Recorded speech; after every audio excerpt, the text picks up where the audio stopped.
عليكم ورحمة الله وبركاته. يا أيها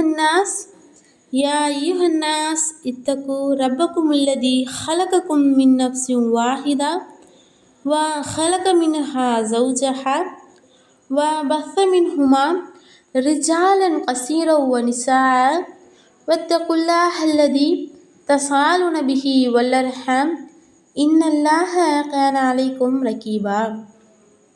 எல்லாம் வல்ல அல்லாஹ்வின் நல்லடியார்களே, அல்லாஹ்வின் சாந்தியும் சமாதானமும் என்றென்றும் உங்கள் மீதும் என் மீதும் நிலவற்றுமாக என்று கூறியவளாக இந்த உரையை ஆரம்பம் செய்கிறேன். அல்ஹம்துலில்லாஹ்.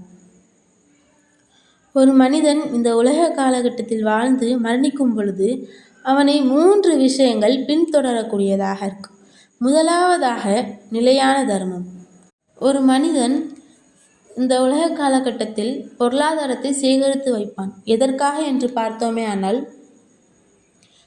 வீடு கட்டணும், நான் அதுக்காக பொருளாதாரத்தை சேகரித்து வச்சுருக்கேன். என்னோட குழந்தையோட படிப்புக்காக பொருளாதாரத்தை சேகரித்து வச்சுருக்கேன். என்னோட குழந்தையோட திருமணத்துக்காக பொருளாதாரத்தை சேகரித்து வச்சுருக்கேன்.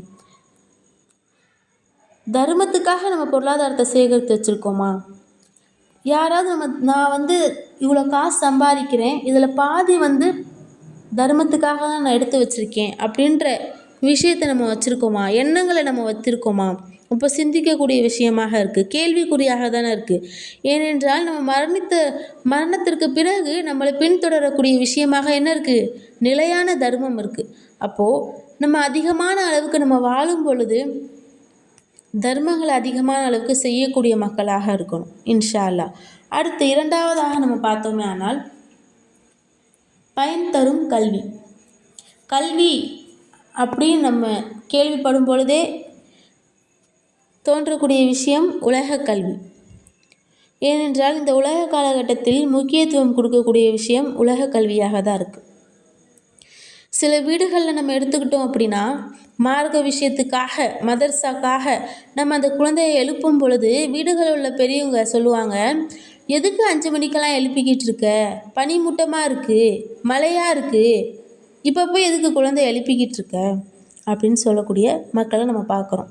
அதுவே வாகனம் வெளியே நிற்கிது, வீட்டுக்கு வெளியே பள்ளிக்கூடத்துக்காக வாகனம், உலக விஷயத்துக்காக வாகனம் நிற்கும் பொழுது அந்த குழந்தை அடம் பிடிக்குது, நான் போக மாட்டேன் அப்படின்னு. ஆனாலும் நம்ம என்ன பண்ணுறோம்? கொண்டு போய் விடக்கூடியவங்களாக தான் இருக்கும் பள்ளிக்கூடத்தில். அப்போது அந்த குழந்தைகளோட உள்ளத்தில் என்னவாக இருக்குது? மார்க்க விஷயத்தோட உலக விஷயத்துக்கு தான் முக்கியத்துவம் கொடுக்குறாங்க. அப்போ உலக விஷயந்தான் முக்கியம் அப்படின்ற எண்ணத்தை தானே நம்ம ஊட்டி வளர்க்குறோம். அப்போது நிலையான கல்வி எங்கே இருக்குது? இங்கே மரணத்துக்கு அப்புறமா நிலையான கல்வி வருது அப்படின்னா மார்க்க விஷயத்தை நம்ம அதிகமாக நம்ம குழந்தைகளுக்கு கற்றுக் கொடுக்கணும். அதிகமான அளவுக்கு நம்ம என்ன பண்ணணும்? மார்க்க விஷயத்தை ஊட்டி வளர்க்கக்கூடிய பெற்றோர்களாக இருக்கணும். எந்த அளவுக்கு நீ உலக கல்வி படிக்கிறியோ அதை விட அதிகமான அளவுக்கு நீ என்ன பண்ணணும்? மார்க்க விஷயத்தை கற்றுக்கணும் அப்படின்னு நம்ம குழந்தைகளுக்கு நம்ம சொல்லி வளர்க்கக்கூடிய பெற்றோர்களாக இருக்கணும். மூன்றாவதாக நம்ம பார்த்தோம்னா, தன்னோட குழந்தைகள் அந்த பெற்றோருக்காக பிரார்த்தனை செய்யக்கூடிய விஷயம். அதாவது இப்போ உள்ள காலகட்டத்தில் நம்ம எடுத்துக்கிட்டோம் அப்படின்னா, பெற்றோர்களை பிள்ளைகள் என்ன பண்ணுறாங்க? தன்னோட பெற்றோர்கள் சொல்லக்கூடிய விஷயத்தை கேட்காம அடம் பிடிக்கிறாங்க, கெட்ட வார்த்தைகளை பேசுகிறாங்க அப்படின்னா அதுக்கப்புறமா என்ன பண்ணுறாங்க? அந்த பெற்றோர்கள் கவலைப்படுறாங்க, வளர்ந்ததுக்கப்புறமா கவலைப்படுறாங்க. அப்போது 5 வளையாதது 50 வளையுமா அப்படின்ற பழமொழி இருக்கு இல்லையா?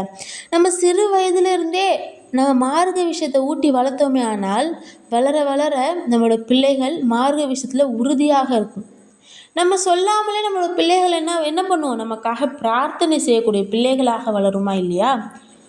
இப்போ சிந்திக்கணும். அப்போது மரணத்திற்கு பிறகு நம்மளை பின்தொடரக்கூடிய விஷயம் எதுவாக இருக்குது? 1 நிலையான தர்மம், 2 பயன் தரும் கல்வி, 3ஆவதாக நம்மளோட பிள்ளைகள் நமக்கான பிரார்த்தனை செய்யக்கூடிய விஷயம். அஸ்ஸலாமு அலைக்கும் வரஹ்மத்துல்லாஹி வபரகாத்துஹு.